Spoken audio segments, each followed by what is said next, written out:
this holiday break that we're going to have in the next couple of days. Thanksgiving. This is also a big time here in Louisiana and New Orleans with Bayou Classic this weekend. There's a lot going on, unfortunately, going on around that.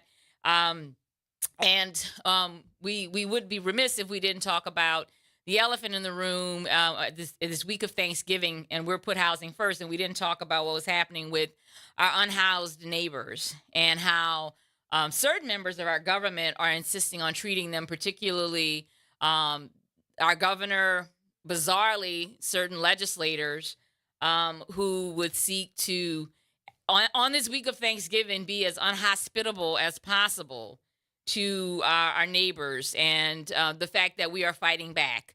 People are fighting back. People are defending the unhoused, and they're also working to help get them housed. And we need resources to do that. We have some of those resources. They need to be applied and invested. And but also these folks need time. So we're gonna keep folks posted. We're gonna talk about this, I think, a little bit more next week. Get in depth around it, and have some of the folks who are involved with this struggle on the show next week. But we did want to mention it. Today we're going to be focusing on what happened last week in our state as it relates to the special session that we talked about that gavelled in on November 6th and wrapped up on Friday, November 22nd. And I'm really excited to have with us Neva Butkus, the state policy analyst for the Institute on Taxation and Economic Policy, or ITEP. Neva, thank you for joining us. Hi, I'm super happy to be here. Thank you so much for having me. So, Neva, this is your first time on the show, and it's the first time we've had anybody from ITEP on the show. Tell the listening audience a little bit about ITEP, and then we're going to dig into the legislative session. But first, I want folks to know about ITEP, because I know a lot of people probably don't know about the great work that y'all are doing over there. Yeah, absolutely. So the Institute on Taxation and Economic Policy, also known as ITEP, which gets confusing down here in Louisiana. Yep, that's right. We are we are a 501c3 nonprofit organization. We are a think tank and research organization that studies state, local, and federal tax policy. And our really big value add to this space is that we have a microsimulation model, which I know sounds like very wonky, but I promise the data we can put out, like, anyone can use this. We are able to understand the implications of current tax systems and structures at the state and local level, as well as how proposed tax changes impact people across the socioeconomic spectrum. Mm-hmm. And what I mean essentially by that is, for instance, if Louisiana were to raise its state sales tax rate from an anticipated 4% to 5%, we could tell you what that looks like in terms of a household making $20,000 a year and a household making $2 million a year, and who is being asked through that policy to contribute a larger percentage of their income to fund the very important services that every single Louisianan needs to thrive and survive. So this is, again, I think this is something that a lot of people would really value when we have these kinds of conversations, right? The ability to, as a regular person, to kind of go online and to see information in plain language around something that is very complicated, right? Yeah, absolutely. I think tax policy in particular has this kind of like dark cloud over it as this, this space of policy that, like lots of us have gone to public schools and we feel like we have a say when it comes to public education policy. Lots of us have interacted with the healthcare system and feel like our voices are valuable in the healthcare policy world. Yep. I feel like the tax policy world, again, has kind of like this gray cloud over it that kind of still has this, it's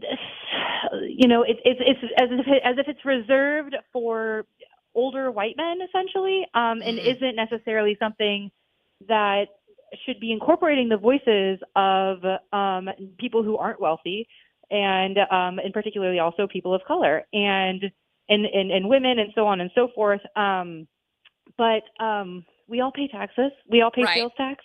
That's right. Most of us pay income taxes. A lot of us, everybody pays property taxes, whether you are renting or owning your home. That's if you are right. renting, That's right. you are paying property taxes. People Right? You know contribute. that. People, I mean, I think this is one of the reasons why we wanted to have this in-depth conversation. We had Jan Moeller on from Invest in Louisiana earlier this at the top of the session getting started, but we were excited also to get to talk to you and to have you on to kind of dig in and kind of demystify these concepts. We often have people kind of saying with their whole chest, yes, I pay taxes, so I should count more. We all pay taxes, bub. We all count. We all matter. Even people, even people who folks like to say, well, those people don't contribute. They're just, they're not contributing. They actually do contribute. And absolutely. And it's comical to say that in a state like Louisiana when we take in more through things like sales tax than we do through income tax.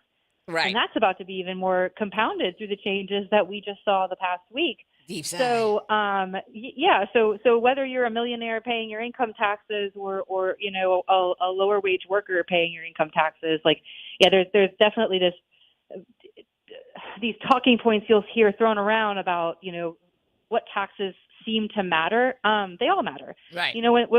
When we're cutting checks to public schools and districts, it doesn't have a line item of what came from sales tax and what came from income taxes. That's right.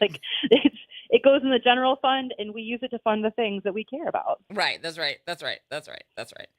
So we've got those conversations are ready to be had, right? Those conversations people can access that information to their heart's content. And I think in this age of social media, we do get people abusing those pieces. Unfortunately, I do think there are people who are like, oh, okay, no, we're going to we're gonna use this and manipulate it in a way that isn't helpful.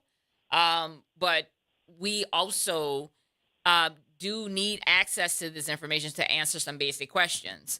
So you started to talk about how things break down and how. So let's talk about the session and let's break down the issues point by point. First of all, let's work backwards. The final deal that was cut, or the final thing that was approved, and there were a lot of things that actually got approved in this session.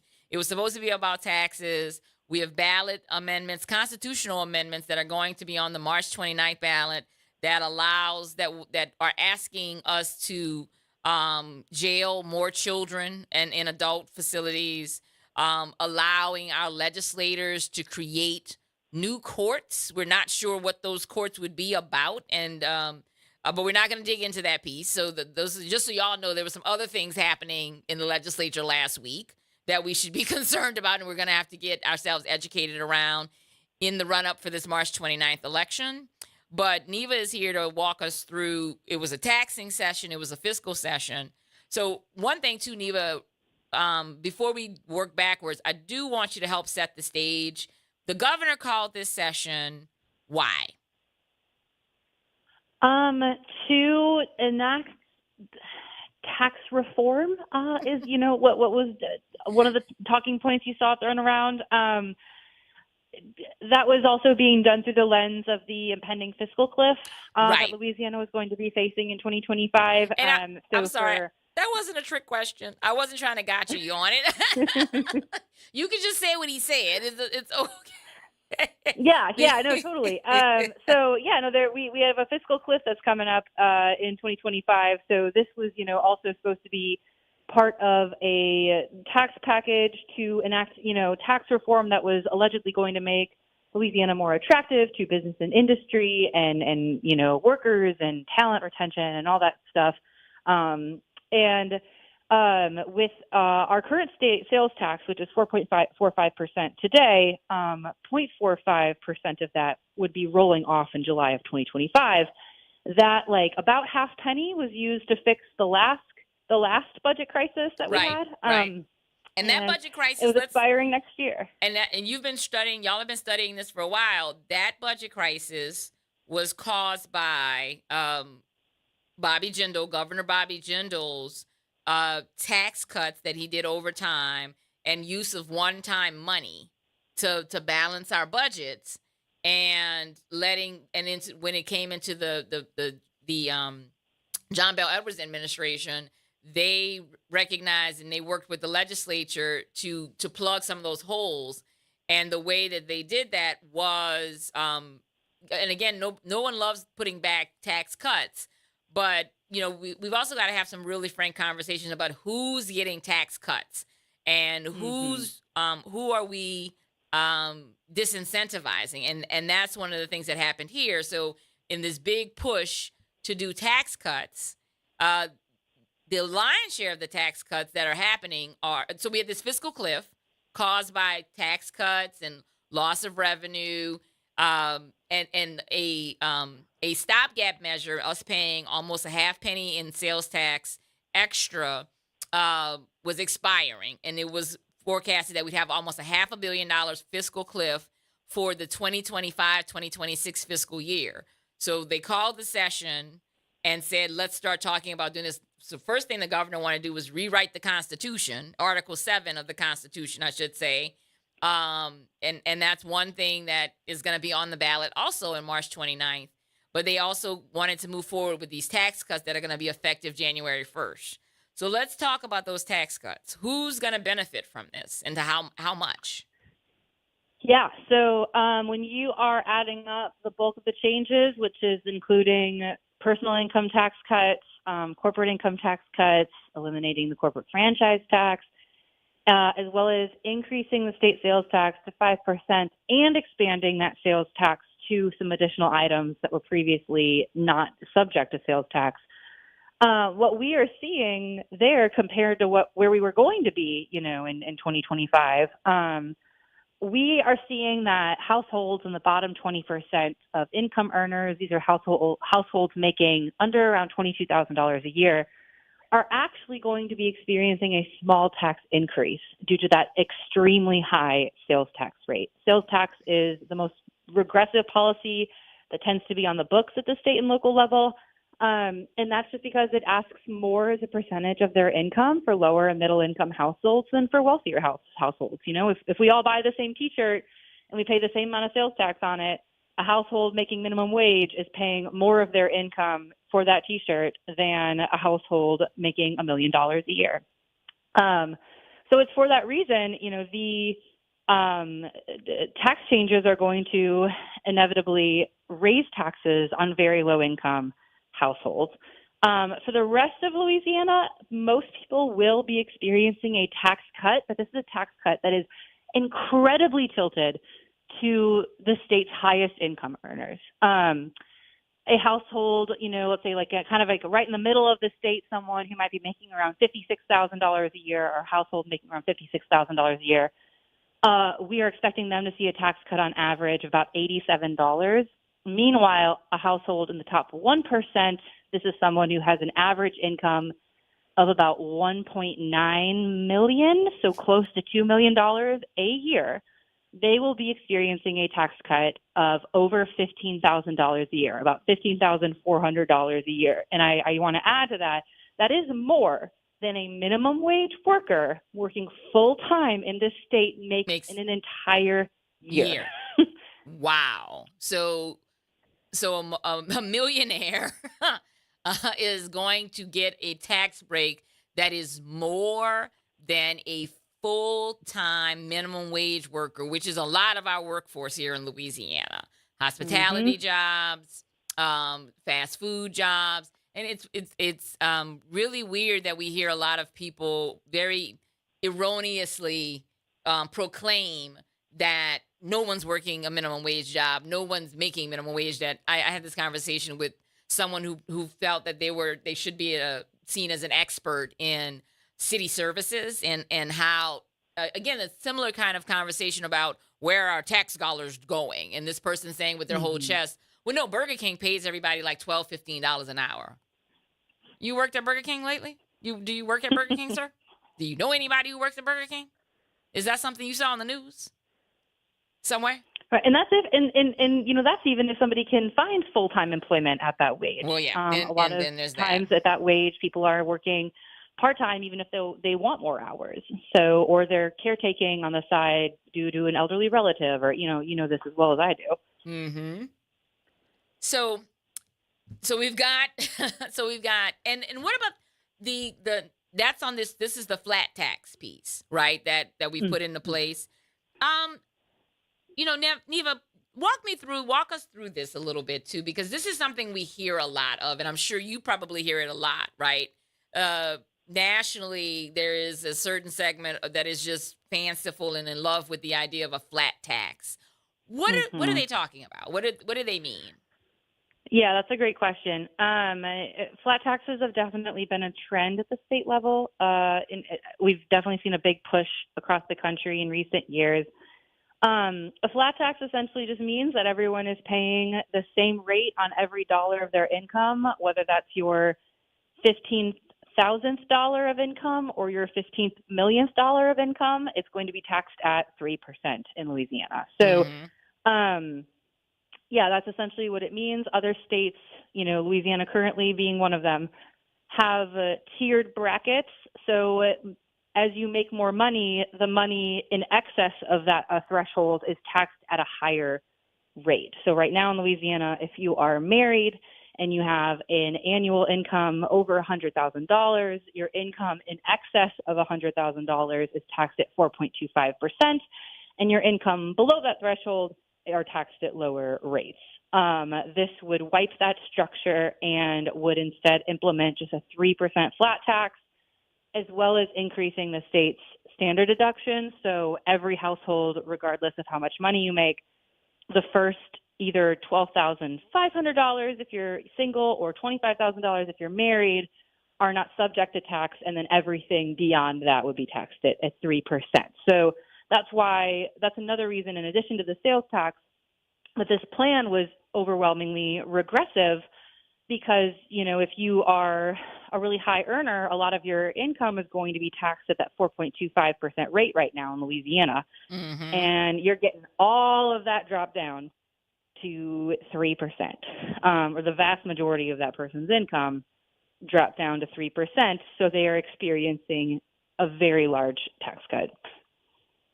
So so this isn't that isn't a fair way of doing it, despite the fact that the people who advocate for so-called flat tax, that's one of their big talking points, right? It's fair, right? Yeah, that's what you hear a lot. And I guess we could call it, fair if it's the only tax people paid, but it's not.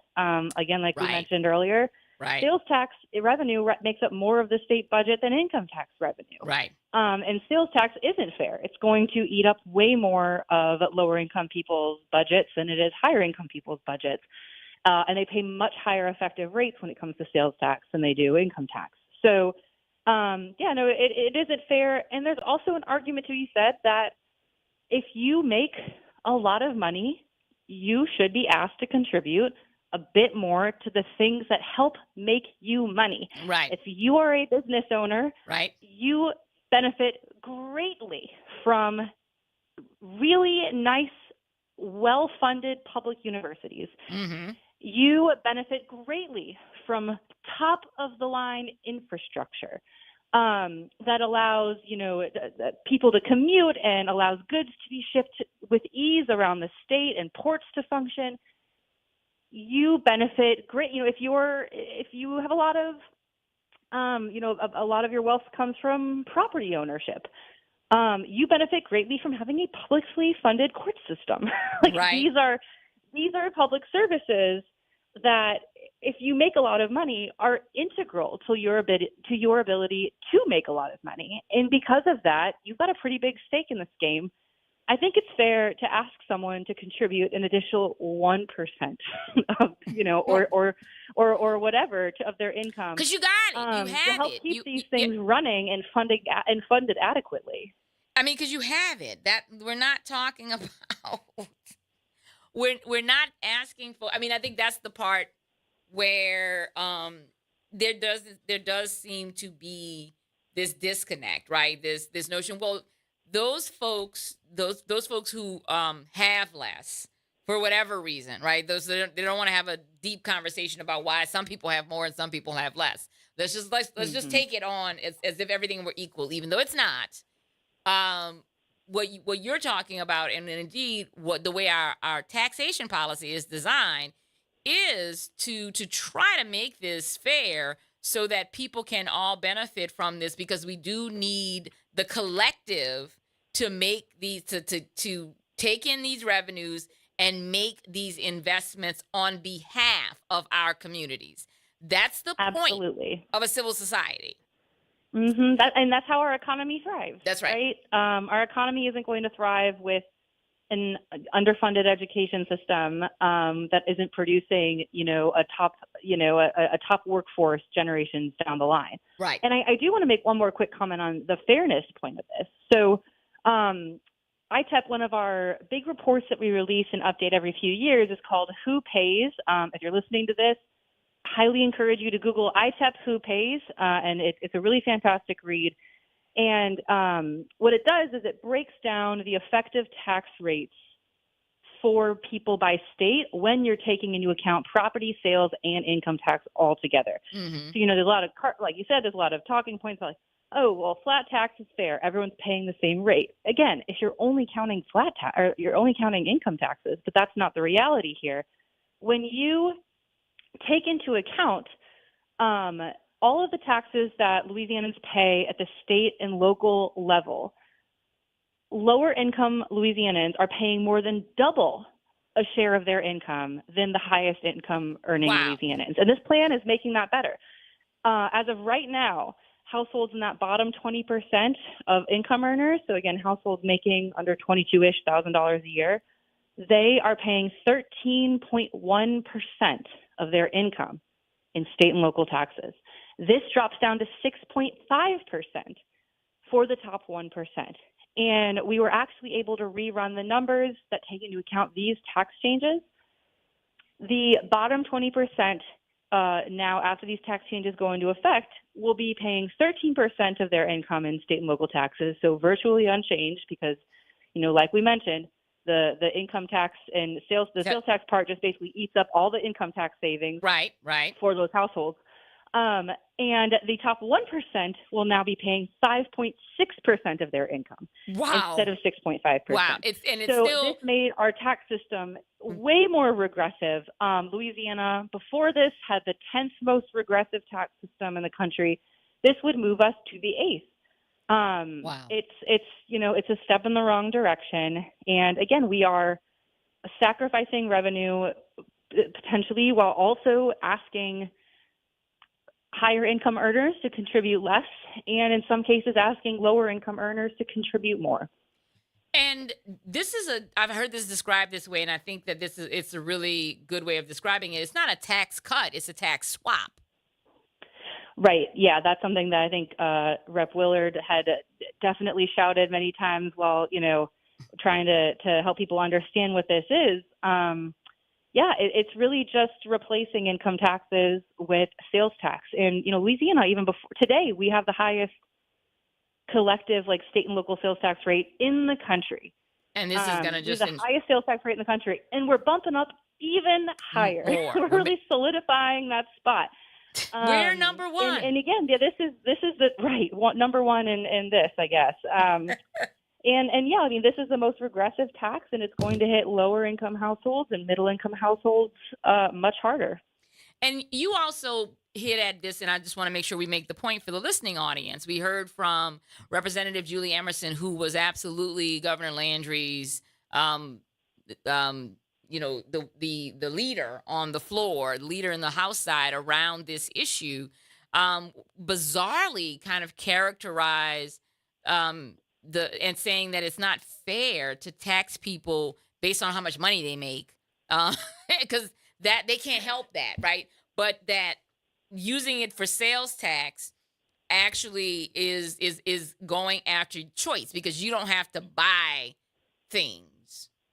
Except you do. Like, there are necessities that people need to purchase and people need access to. Some of those things don't have taxes on there. Like, we maintain the pink tax. So feminine hygiene products still aren't going to be taxed at those higher levels. We still don't pay high taxes on food and or some food, I should say. Mhm. Or some people don't. Like we don't pay taxes on food stamp um, recipients. Don't pay sales tax on food, and we're look like they've shifted things around on diapers and things like that. But there are other necessities out there. There are other things that Yeah. people need, that people have to have, and also, it's for me very bizarre when this is also being sold as a way to attract businesses, to have businesses come here. And there is no examination around quality of life issues. There's no discussion about it. It's just, hey, come here as a business person, put your extract from us, and don't invest back into our communities and take your gains with you, and you won't have to pay sales tax because you don't live here. Right. And those same businesses, as you mentioned, are also benefiting from the corporate tax cuts that were just implemented alongside all of this. Which on that end, the corporate income tax rate is being flattened and the top rate's being dropped. So the largest corporations that operate here are going to get an even lower corporate income tax bill. And we know from our modeling that about 95% of the savings, quote unquote, from that corporate income tax getting reduced, that's going out of state. That's going to shareholders who don't live in Louisiana. Some of them don't even live in the United States. So, Wow. Wow. yeah, that's money lost, and it's not going to be reinvested here. And I think that's one of the big kind of issues with a lot of this too. Like we have, when you oversaturate lower income households with things like a 10% state and local sales tax rate, Mm-hmm. as you mentioned, like, sure, we don't pay sales tax on groceries per se or utilities here in Louisiana, and I'm really grateful those went untouched. That was very important. Mm-hmm. But these households still spend every cent of their income Right. just trying to get by. Right. Yeah, you're The talking about extra school money, supplies and right, clothing exactly, and exactly. and car repairs. These are like your oil change is, you pay sales tax on that. Um, And the more money that those families, would hypothetically get to, if we decided to like flip the script here, right, where in Louisiana we, didn't ask the lowest income households to pay double, state and local income taxes, what we ask the top 1%. Those people would have more money to buy things in their community. We know that money goes right back in their community. It's not going to buy, like a condo on 30A. It's money that's going to be spent and circulated right here in Louisiana, in their neighborhoods, in their cities, and yeah, this isn't going to help boost those local economies like through this either. And as far as the rest of the tax package and these conversations around attracting businesses and attracting workers, there is quite a bit of research out there that shows that businesses do not choose to relocate and expand based on tax rates, especially if that goes hand in hand what? with, as you mentioned, right? If that goes hand in hand with like a bunch of quality of life issues. Right. Right. They go where there is a educated workforce, Yep. where there are well-funded universities that are Yep. going to produce the top talent for them to come hire, and to recruit the top talent. And you need to invest in your schools. You need to invest in your parks and your infrastructure, Right. and all of the things that are going to want to attract families to stay here. And I'll say this last point. As I work for a think tank in DC, but I'm a resident of Baton Rouge, Louisiana. My mom's side's been here since since they landed in St. Martinville, and I get really frustrated over these conversations too of like talent attraction, because there are millions of people here who have made this state the incredible place that it is. That's and right. Our families have made this place the incredible state that it is. Are we not worth investing in? Yep. Are we not worth amazing public schools? Are we not worth incredible infrastructure? Are we not worth it? Like, Are we not what worth are these housing? conversations about? are our attracted and communities. whatever, like That's right. That's I why we want say, investment. I want yep, investment in our communities so that yes, the kids that I grow up down or that are down the street growing up next to my kid are the ones building the next, giant corporation that's solving hmm problems and creating innovative ideas. Like that's what I want. And I think that's what the vast majority of Louisianans want as well, which I is why I agree. think a lot of this plan was pretty unpopular when people found out about it. Um, Well, but it still especially passed.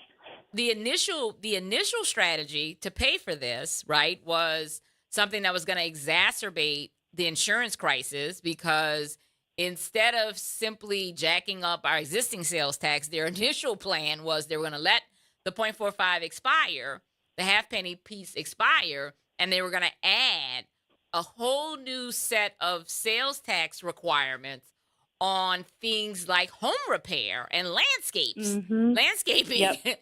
and all these other things that you currently don't pay taxes on. And to your point, what it would do, one, to those businesses, those businesses that are not used to remitting sales tax. And I thought such a bit of cynicism inside of it as well, because one of the groups they included, one of the businesses they included were lobbyists, right? And so that they could Mm-hmm. make the frame that, well, yeah, these lobbyists don't want to have to, these lobbyists are showing up on behalf of special interest groups and they don't want to have to pay sales tax and they don't want their clients to have to pay sales tax. Um, Lobbyists are probably some of the few people who could actually handle that stuff, who have the infrastructure in place to handle it. But the guy who cuts your grass doesn't. And Right. he or she is going to have to now would have had to if this hadn't been pushed back on and killed, because the insurance industry and community pushed back and said this is going to make insurance impossible. You're going to make it really expensive for us to perform basic maintenance on our homes, which guess what is going to make it harder for us to lower our insurance rates by addressing the risk. You're going to make a fortified roof, which everyone agrees most people need in Louisiana to bring down their insurance costs and to protect their home. Mm-hmm. To protect their home, like we're talking about, to your point, we need to be making investments in our communities and what it means to, and community means you live here, right? We're not trying to be Louisiana first fascists or anything like that. We're trying to be, hey, you know what it means to be, you're supposed to be fighting for the citizens, right? The people who Right. live Like here. we've already chosen to be here. That's right. Because I don't want to live somewhere where they can't make gumbo. That's Like right. I want to That's stay right. here and spend my money here. That's right. And and, also, and and raise my kid here. and So yeah, I know recognizing exactly. that there are challenges that even push people out of their communities, that solid infrastructure, that a good work environment, that business opportunities, employment opportunities could help them address. Mm-hmm. That's what's happening. Education opportunities. People leave. Sometimes they're forced out. And this insurance crisis that we're dealing out is absolutely forcing people out. It is displacing folks. It's making it impossible for people to be here. I will say that the most businesses will look at especially if they're a brick and mortar business, they look at the insurance costs. I mean, we've got churches and schools that are struggling with this insurance issue. Why in the world would you think somebody's going to build a brick and mortar business here with this insurance crisis that we have? And so they were going to make that worse initially.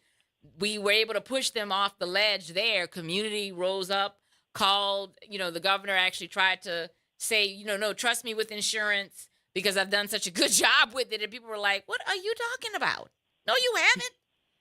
We actually saw that. That was one of the interesting pieces about this, is that piece of legislation was one that got killed in the House, got stopped in the House, because it Right. was tagged as this is going to make insurance more expensive, and they could not get it out of the House.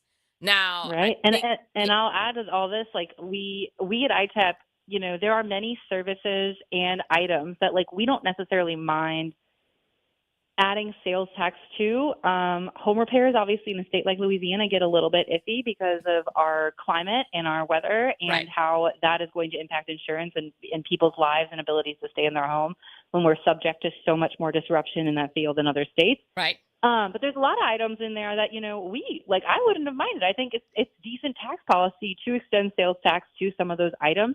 The difference here is that we weren't extending it to those items to fund early childhood education. Right. We were extending it to give millionaires a Tax breaks. $15,000 tax cut. That's the kicker here. If we were using this to fund real important policies and real important, priorities, that'd be kind of a different conversation depending on what was on that list. Right. That's right. But that's not what was happening here. And they did break it up a little bit. Like the Netflix bill did pass. They did extend tax services to those pieces, and I think that's the kind of thing that most people are like, okay, whatever, right? That's right, fine. right. A lot of states already do it in some regard, and what they pick. Yeah, that's right. But I think there were some sacred cows. People were one of the first groups I think to get themselves cut out of it were the hairdressers and the barbers, because that is also something that small businesses have to worry about. Is collecting and remitting sales tax is not a small thing. And how small is your business now? Your lawyers, so your lawyers might be able to figure it out. But can your barber? Is your barber going to do that? And there was real worry about. And again, like you said, where's the money going? What's happening? Are you putting it into vocational education where barbers and hairdressers need to get recertified or got their certification in the first place? I'm old enough to remember there was a time in certain schools where you actually, if you wanted to do a vocational track, you did a college track and a vocational track. There were people who could get certified to be hairdressers out of high school. We don't do that anymore. We don't offer those options. We don't.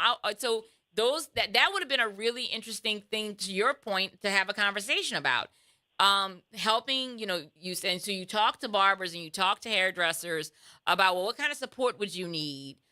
There's resources that people could take advantage of. There's businesses that actually help small businesses handle things like sales tax, right? So that it's not onerous.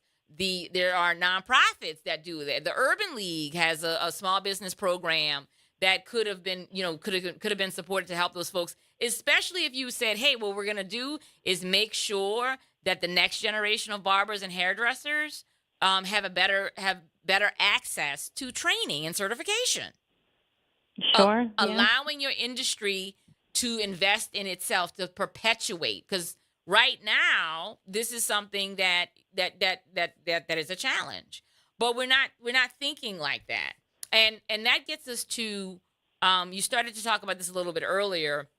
One of the groups that they were trying to sacrifice were two of the incentive programs that we do here in Louisiana: the historic preservation tax credit and the film industry tax credit.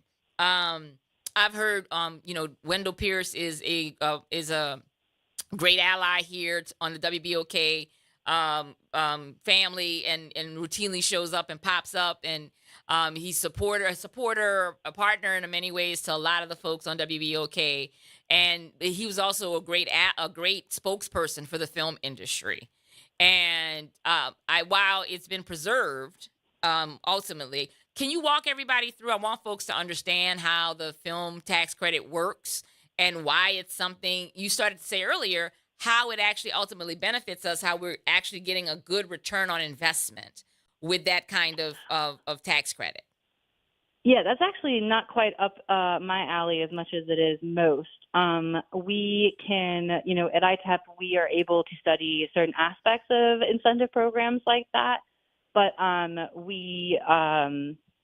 in terms of, state by state, it varies so much in terms of what businesses are taking advantage of them and get to claim them, and how big the size of the credits are. So, yeah, that's actually not terribly up our alley compared to a lot of other facets of this tax swap. Gotcha. Okay, so we'll make sure we get Wendell on to talk about this. Yeah, there you go. But but that was one of the pieces that we talked about. But you do understand how it impacts a budget, right? How you make this investment and they get the tax credits, they get those resources that lowers their cost, And the piece is that that business comes here. So we're talking about attracting businesses. We're talking about sustaining businesses.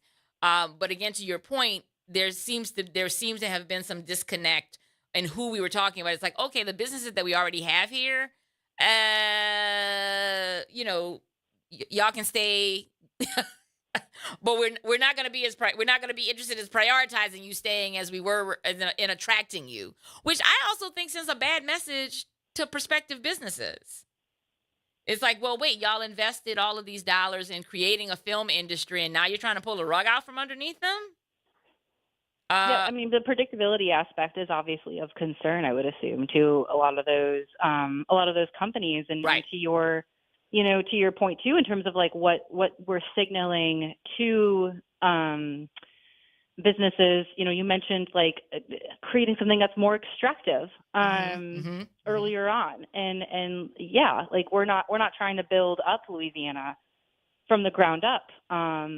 If we're asking companies to come in here, pay no taxes, make their money off our natural resources and our population and our workforce, without reinvesting, back into these people, into the people who made the money in the first place.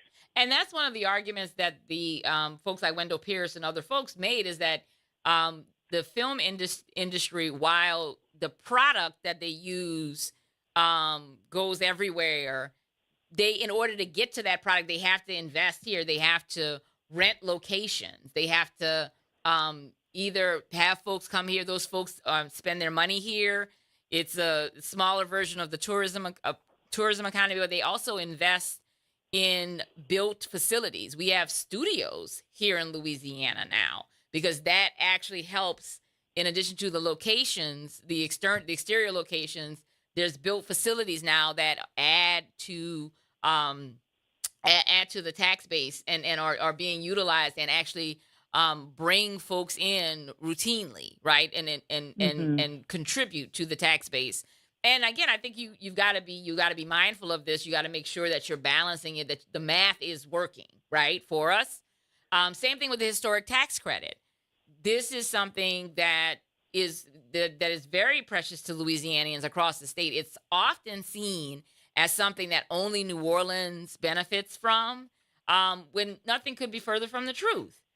There are historic buildings all over the state of Louisiana that, in order to bring them back to their former glory, they need some TLC, they need some investment, and you want to make sure that that people aren't cutting corners, that people aren't skipping out on things, and also hiring local talent, hiring local artisans, who, many craftsmen are necessary to restore some of these historic buildings. And so you can't just import someone to come in and rebuild a medallion, or rework a fence that's 100 years old. That's not something that you can just import somebody for. There are local artisans and craftsmen who have built those, who built those pieces, and are now, and that's their business now, is maintaining them and building them again. And if you don't have the resources to pay them, if you're just going to say, well, just tear it down and build have some fancy developer construction company come in from somewhere else and just drop a building here in Louisiana. We don't want to do that. And so the historic tax credits, those two were both preserved. Ultimately, they've been adjusted. They've been capped. And so we're going to see less investment in both moving forward, in order to make sure that millionaires and corporations who are not here get to benefit and not pay an income tax that is comparable to what the people who live here are paying, when it comes to how they're investing in our communities. Yeah, yeah, no, absolutely. Yeah, like you said, both those credits, they did make it over the finish line. They weren't cut completely, which was what was proposed in the initial, big tax law proposal. Um, but yeah, they were, the initial plan was to eliminate those, which, there's varying perspectives and research on the ROI for all of these, every tax credit you're going to have on the books for business and industry. But it's undeniable that there are there is a film industry here. There is an industry around historic preservation. Mm-hmm. And yeah, the initial plan was to cut these, again, not in favor of reinvestment back into the people of Louisiana, but mostly to fund Yep. tax cuts for the wealthiest citizens. That's right. That's right. That's right. That's right. So now, so we've talked through the session.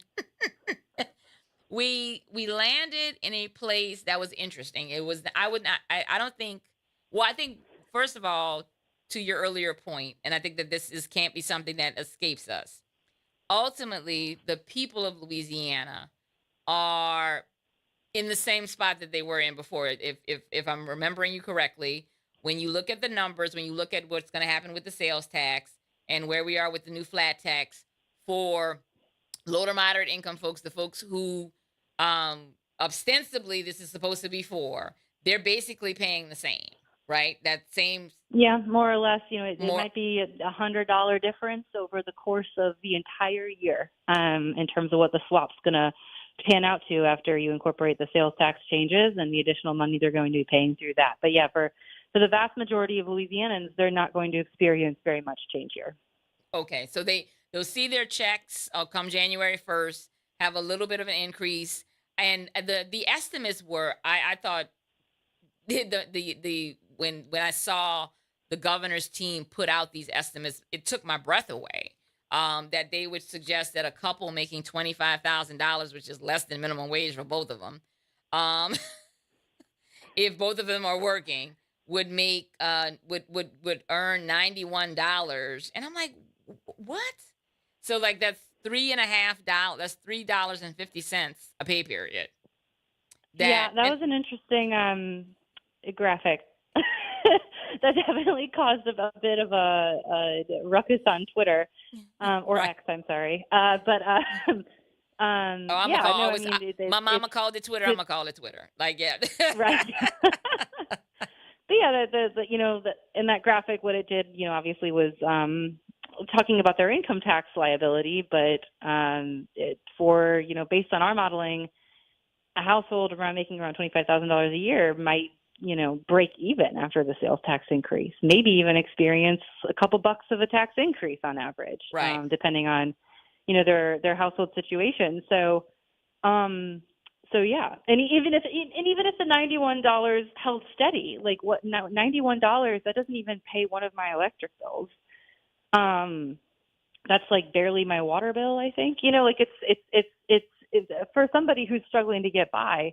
Sure, $91 could make an impact in like their monthly budget, help pay for some extra groceries. But like one of the best quotes I've heard from a colleague of mine at a conference a few years back was like, when we're talking about things like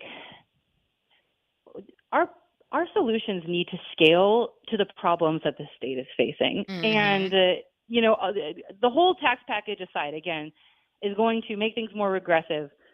But even if we were finding a way to get a household making $25,000 a year, $90, like that's not good enough. Especially when the alternative to that is giving the millionaire a $15,000 tax cut too. Louisiana has, there's so many other things we could be doing in terms of our tax system, which if you're going to get into that at the end of the show, I can go into that in a few minutes, but if not, I'd love to elaborate a bit on the things I think we could be doing. Right. Well, we could go do other stuff if that was the case, right? We had a chance to be the first state in the South to have a child tax credit a few years ago, which we know, how reduce transformative. Poverty and helps families get more money in their pockets to actually spend day to day without giving, without letting millionaires off the hook for helping fund public services. Well, so yeah, there's a lot that we could be investing in terms of like how we want to tax people and how we want to structure our tax system. That's right. That's right. To really ensure that low and middle income households are getting by, because a lot of them aren't right now. That's right. That's right. They're not. They're struggling, and people are. We're concerned about the outcomes for those kids. I mean, again, this also connects back to the other items in the this special section that was supposed to be about taxes. The fact that we would seek to jail as adults children who are younger and younger, while acknowledging there's a misalignment of resources. And Hmm. we can have an argument about whose fault it is. The fact of the matter is that we know that it exists. So what can we do to help those families, many of whom are working minimum wage jobs, many of whom, to your point, or may not be able to find a full-time job that allows them to take care of their family. um there may not be opportunities for them. There's all of these complicated reasons, but there's really simple solutions that we can offer, and it's making sure that those folks take home more money to help take care of their children. There's actually been some really amazing studies done about how just more cash in the home in those formative years can actually be transformational in that child's development. Scientific research done just saying more money in the house up at the beginning can actually help, so that maybe we don't have to worry about uh, incarcerating children and building more prisons for children instead of dealing with the consequences in ways that are not helpful, right? Because that just costs us more money, and you're throwing away a human being. You're saying you're not going to contribute anymore. We're throwing you away. But we can't throw you away. We're going to have to warehouse you. And we're all going to pay for that. We're all going to add more resources to that, when we could have just made sure you had what you needed at the beginning. Yep, absolutely. I'm going to pull some numbers right now. I should have brought this up. I could have pulled this up earlier.